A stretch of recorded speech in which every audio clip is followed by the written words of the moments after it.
Alright everybody, finally got everything put back together.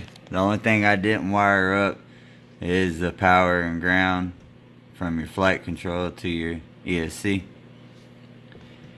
So we're going to start taking it apart. Of course the camera's out right there. Took it out of the casing to see if I could add it to my new frame as soon as UPS shows up with it.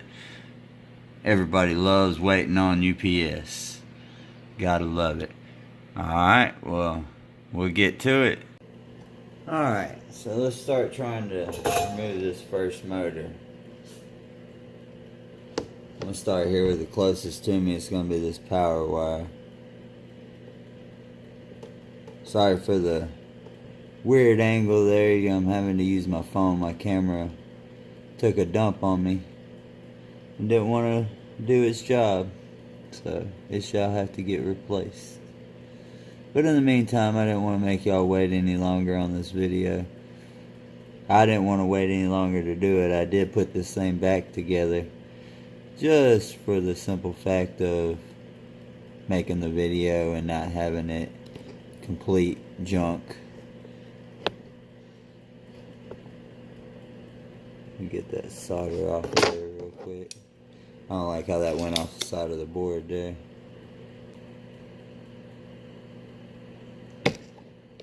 There we go. That worked.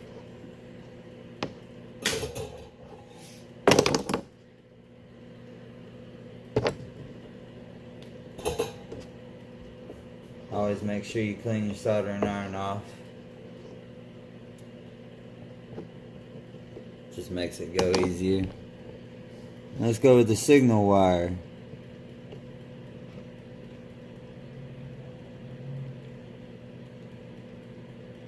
This should go a little bit easier. Most of these are new solder that I just put on.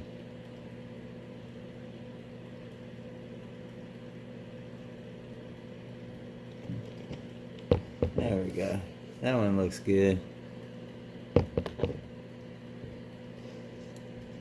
Had to make sure those wires didn't connect. Wouldn't be a big problem, but it's not something I want to do.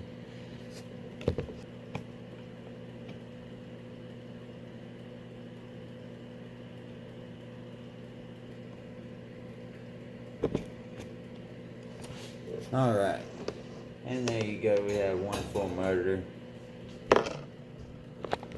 completely unhooked.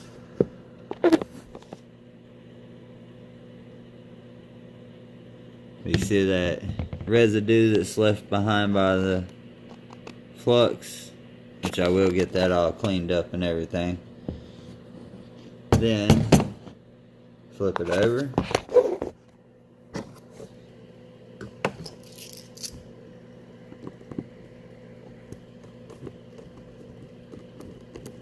Take these 4 screws out here.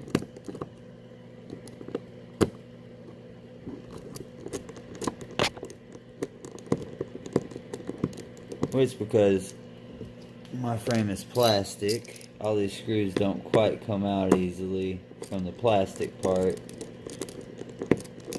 Some of them do, some of them don't.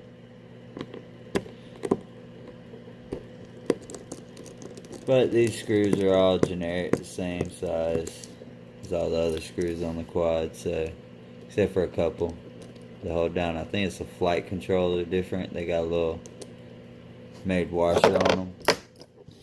But anyways, you can pull your wire through.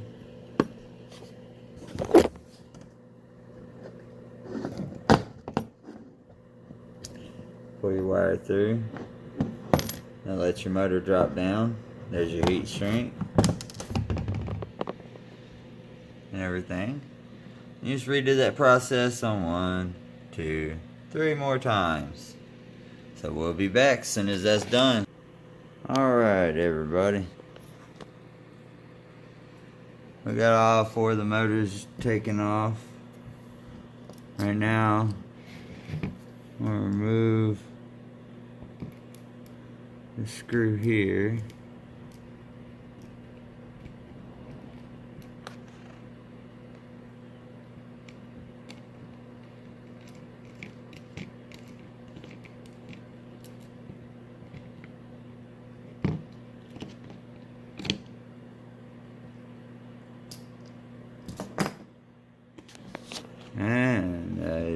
ESC.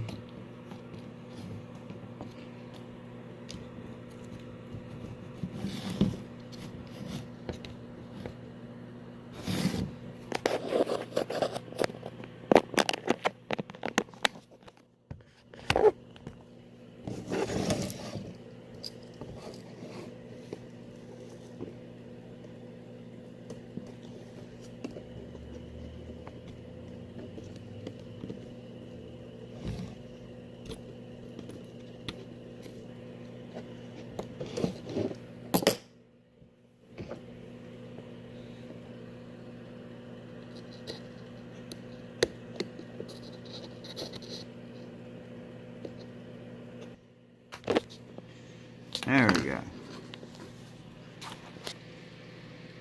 Sorry about that, it's a little bit hard to do that one-handed. So now I have my ESC off. Still have my power wire to my battery and everything connected. Yeah, odd. I know, I wish I had a 30 by 30 stack. But oh well. It is what it is. There's my flight control. We're going to pull it out next, but before we do that, we got to unhook these LED wires.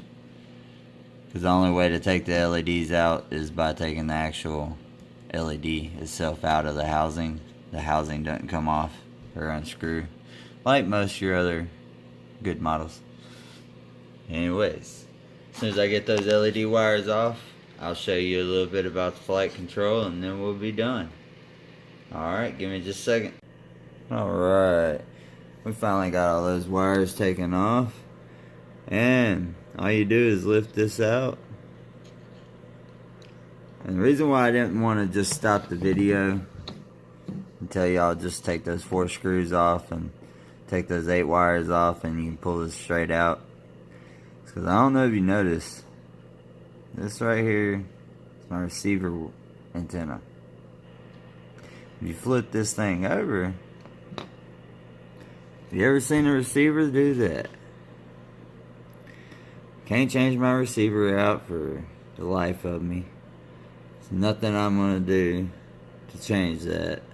So I'm just gonna deal with it. Hopefully everything works out good with my other quad that came in. I'm gonna take it up and get it all tested before we power it up. But that's it. Y'all have a good one.